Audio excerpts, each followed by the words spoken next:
And it also goes on in here where it says that he said himself that his heart was just like God's heart, and that's important that you know that he actually said that. He kept saying, my heart is just like God. I am like God, so I will exalt myself above him. And he also said, I have been on the sides of the north. I have walked upon the stones of fire. I will exalt myself above the Most High. A bird's eye view. Now, that didn't mean he wanted to throw him off the throne. That's not what he wanted. He didn't want to throw him off his throne. He wanted to control him. By exalting himself above God, he wanted to control everything that was on the inside of God.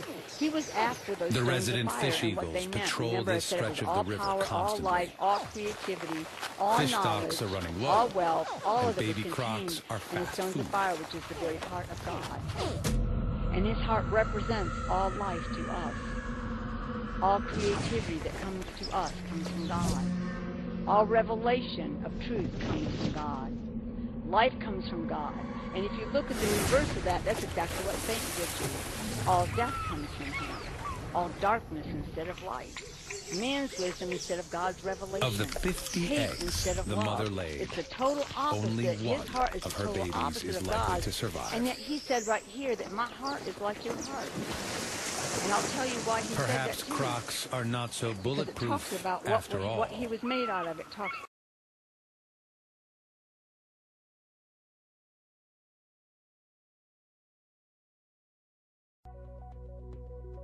The Lord is the everlasting God, the creator of all the earth. He never grows weak or weary. No one can measure the depths of his understanding. He gives power to the weak and strength to the powerless.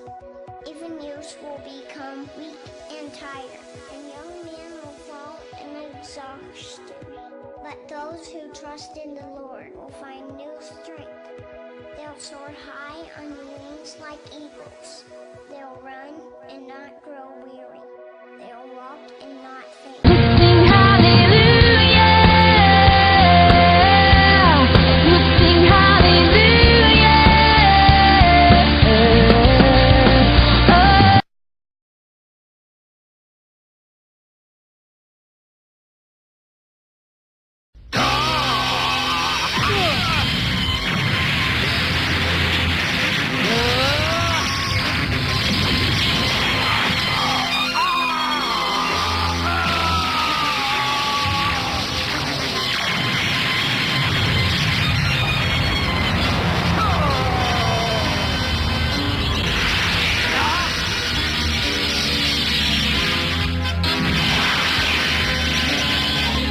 Sing hallelujah.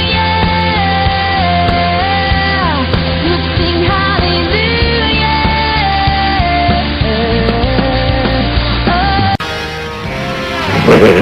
Sandali lang, Bugol. Mahilig ka ba kumain ng coffee candy?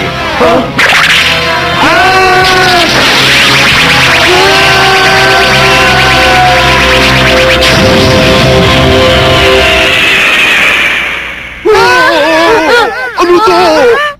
Sila Goku at Vegeta!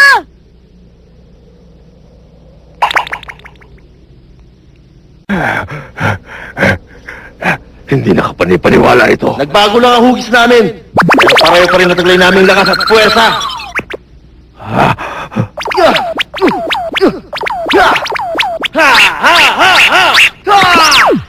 Ang galing naman, pareho pa rin ang bilis ko. Oo nga. Pero hirap akong lumaban dahil wala akong mga kamay at paa. Yun nga lang. Eh anong gagawin mo? Oo nga, Majin Buu. Kalaban mo ngayon ang pinakamalakas na candy drop sa buong mundo. Kami yun.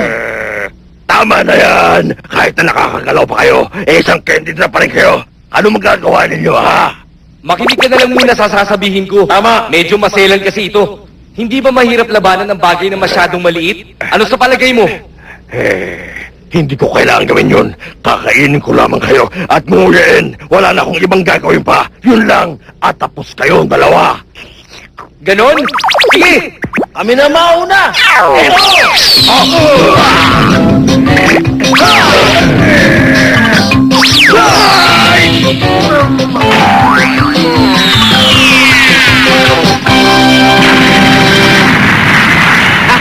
O ano? Naniniwala ka na? Mas malakas kami sa'yo.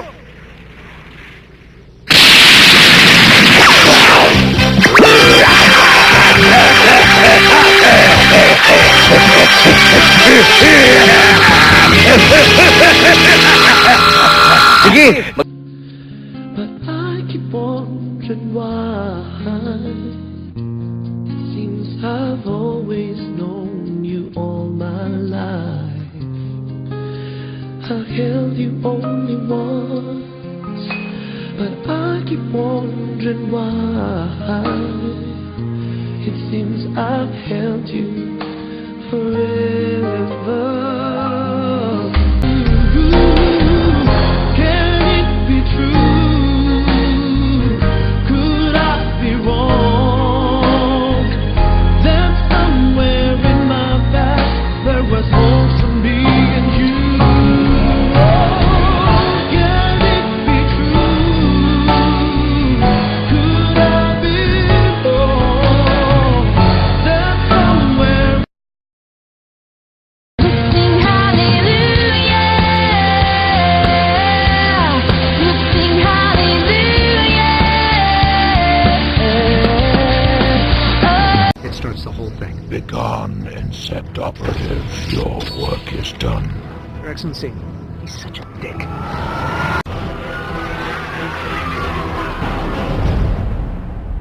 It is time for the slaves of Earth to recognize their masters. Seal off the city. Sing hallelujah. You sing hallelujah.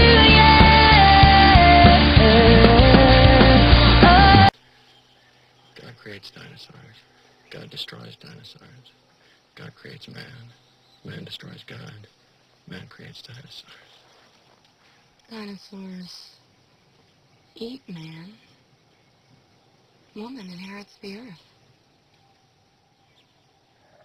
Sing hallelujah.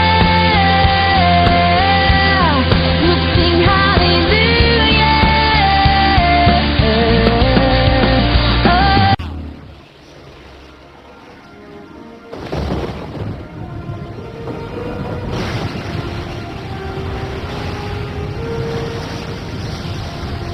Sing hallelujah.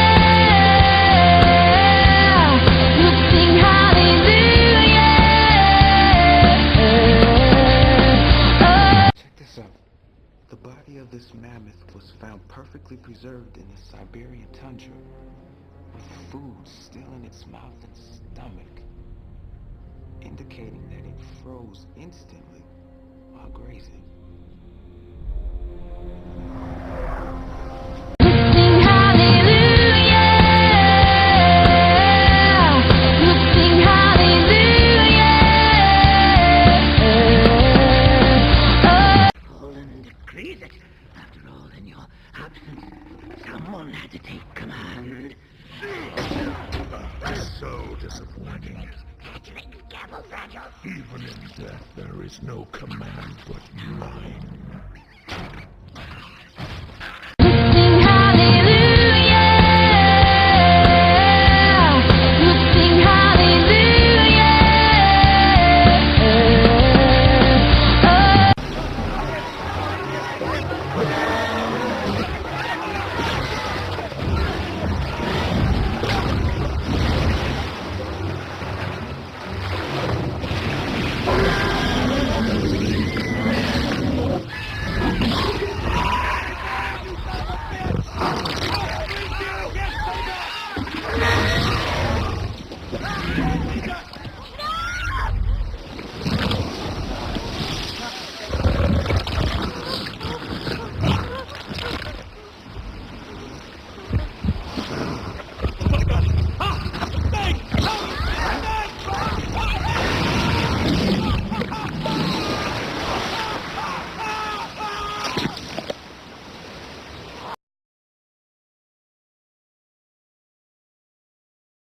We were there.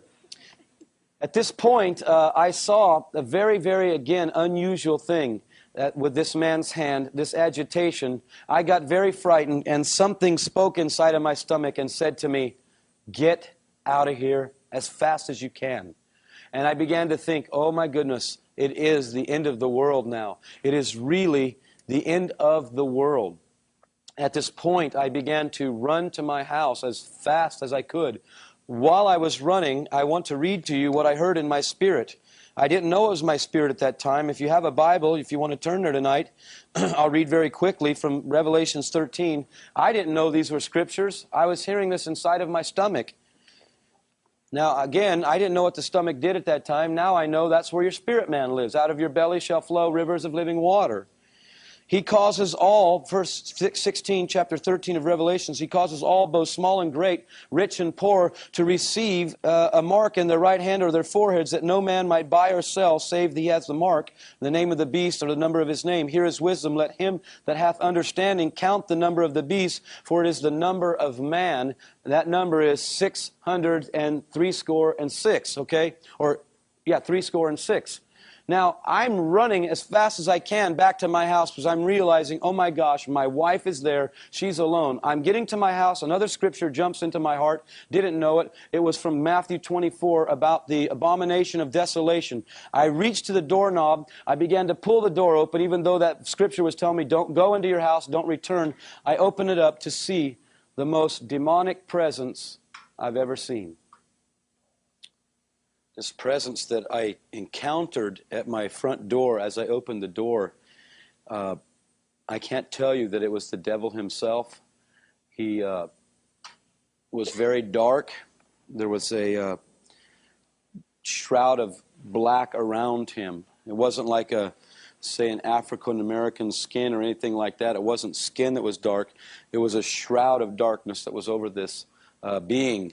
This being was very sinister looking, and just his presence gripped my heart with great fear. At this point, I began to scream as loud as I could, and I woke up from the dream. As I woke up, I was laying in a pool of perspiration.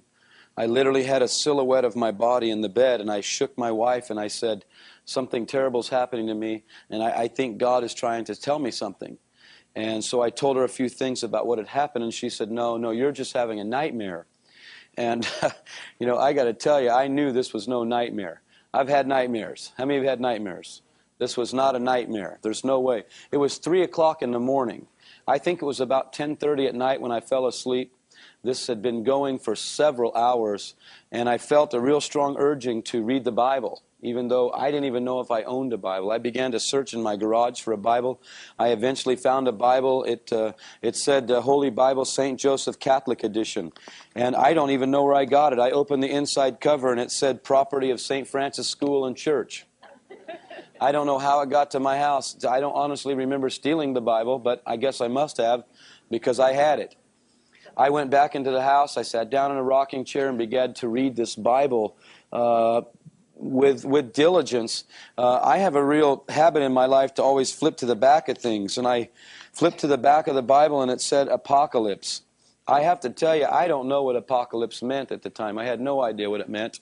I began to read, and all I could get out of what I was reading was that Jesus was going to come to his church and take away their candles. As a Catholic, that was very frightening to me because everything we did was with candles. You had an Advent candle, a Lent candle, a Easter candle, a Christmas candle. You lit candles on the platform. Everything. You had purgatory candles. Everything was candles. And so it made no sense to me. And I fell asleep, and instantly the dream began to start exactly where it left off, me facing this very sinister creature. I think the creature was a demon, some sort of a demon presence. It was very, very intense, and it gripped my heart. I slammed the door and ran off. I realized that my wife, in fact, wasn't in my home and that she was gone. I knew that by this presence. It's just hard to tell you how afraid I was. I've had a few experiences in my life with demons and witches manifesting in my hotel rooms and astral projecting into soulish realm into my house, and I've learned how to combat those kind of things. I'm not afraid of that anymore. They don't usually fool with me anymore because I know how to pray now. But at this time, I had no comprehension of how to deal with this strong evil being. And so I began to run, and I ran and ran and ran. I seemed to believe in my mind, in the dream I ran a couple miles. And I got caught by one of these strange-looking police trucks by these military police. They knew my name. Even though I didn't tell them my name, they knew my name. And they took me to this government building. It was a large building, and took me into a room, and there was my wife and the older gentleman that I began to call the evangelist. They had been captured, and they knew exactly where to take me. That was very astounding to me, because I wondered, how did they know all this stuff about?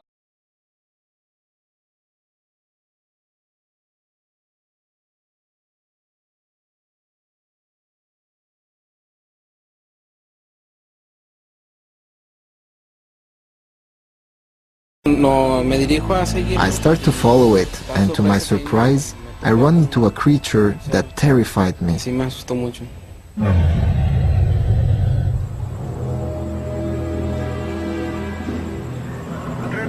Officer Leonardo Samaniego was tailing a robbery suspect on the streets of Monterrey when he had an experience that still haunts his dreams.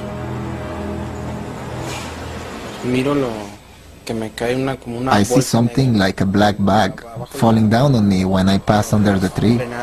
I step on the brakes and see a silhouette. Samaniego quickly realized it was something unimaginable. When it stands up in front of me, I stop the car and first of all, try to make out what it is. What he saw appeared female, but didn't seem human. She starts to hide from the light. She closed her eyes. She had completely black eyes, but I couldn't see any eyelids or anything. She does this, and then quickly turns to face me. I can see that the hat she's wearing goes down like this, as if it were tied down. When she comes down on her back, she doesn't touch the ground, and she's like this, with her arms open. She comes down, and that's when I ask for backup. Samaniego frantically radioed for help as the creature ominously floated towards him, ready to attack. She starts walking. I put the car in reverse.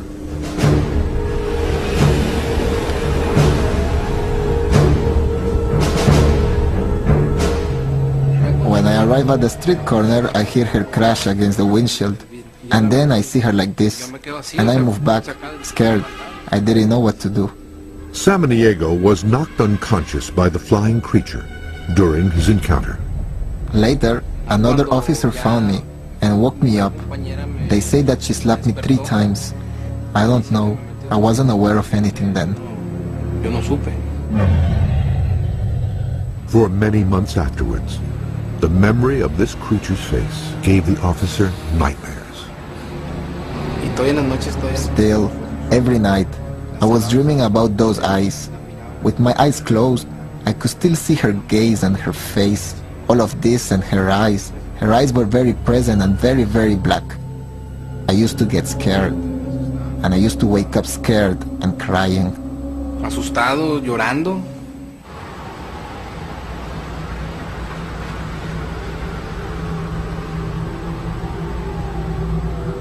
Even more shocking than Samaniego's account is the fact that there may be video evidence to prove it.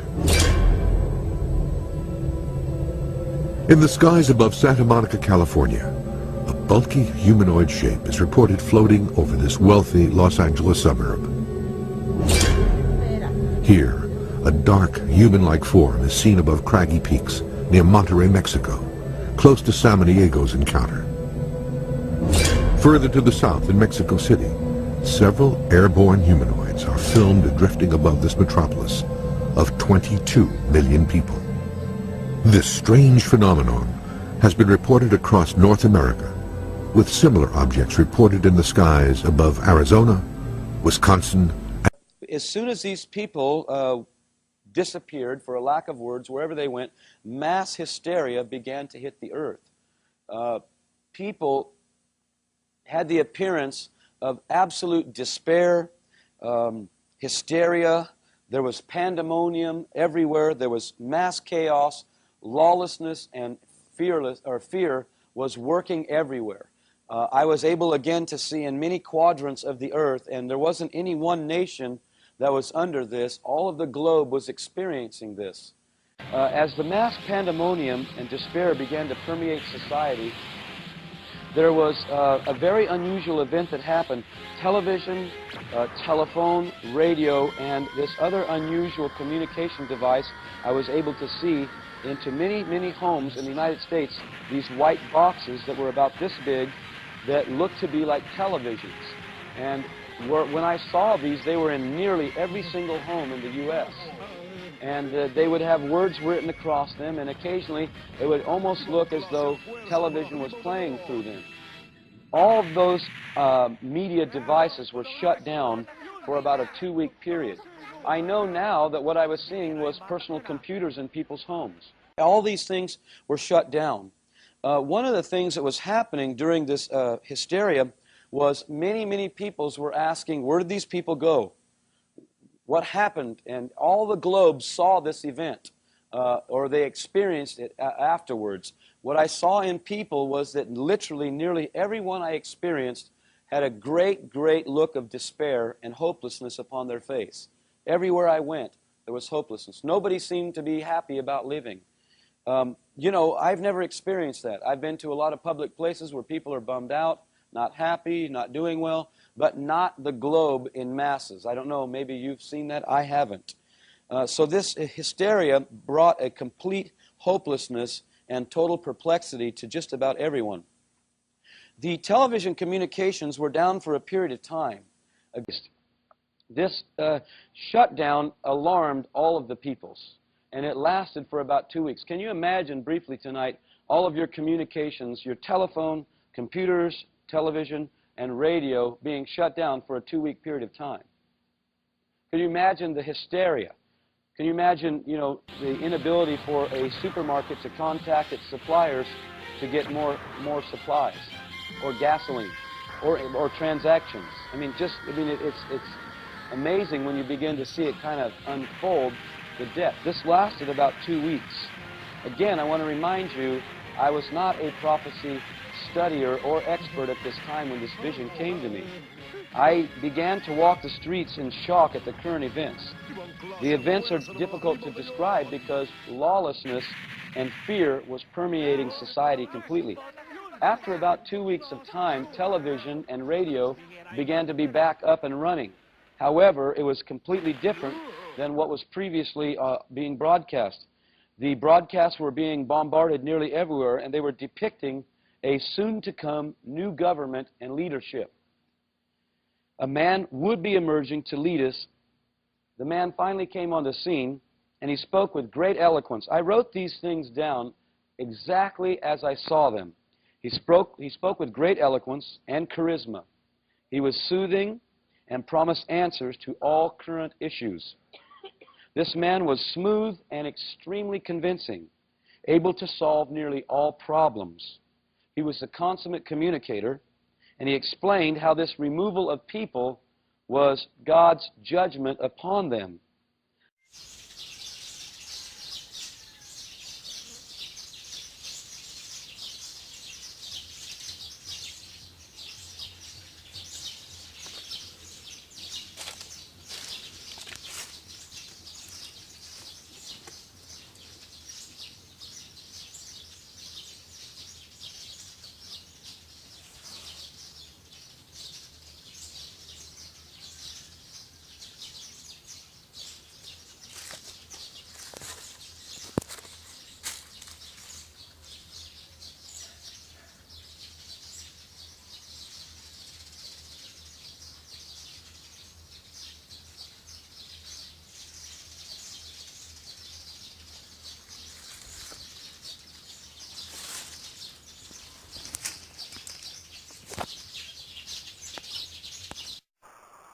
Oh, look at that rainbow. Roxy, baby, it's me, si Marquez. It's a rainbow. Oh, yeah.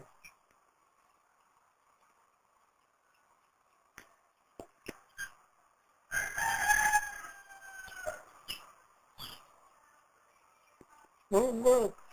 It's a rainbow, babe. Yeah.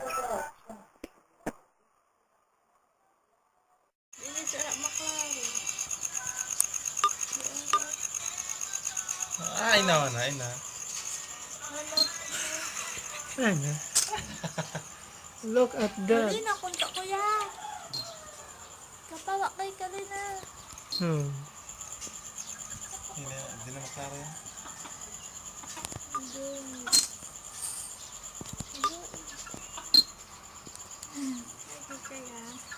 Magtawag, ini siya sa tubig.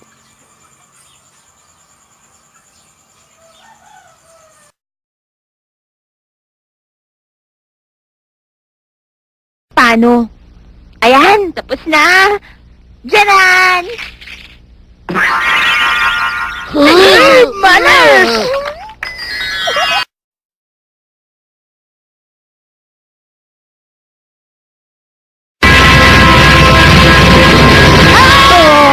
Ha? Tuluyan ang mawawala ang tempo.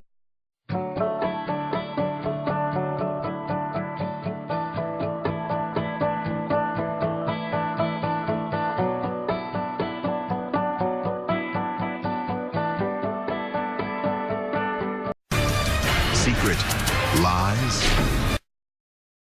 And the Lord took me to a place where there was a man that was well known. Like back then, when like me and a friend were attending church and living a double life in the walk with God. And I would think that all of them that would die would go to heaven, that every person that were there at the services would go to heaven. But I was very wrong. When the Pope John Paul II died, my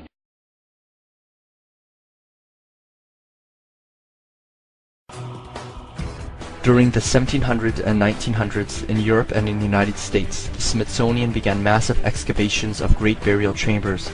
These numerous serpent mounds contained massive-sized skeleton remains of gigantic heights and proportions. Many of the burial remains contain artifacts, weapons, and armor. All throughout the world, in various countries and cultures, people have found similar burial sites. The origins of giants and beastly creatures are rooted from the fallen angels that have been adopted and changed throughout the world's diverse cultures.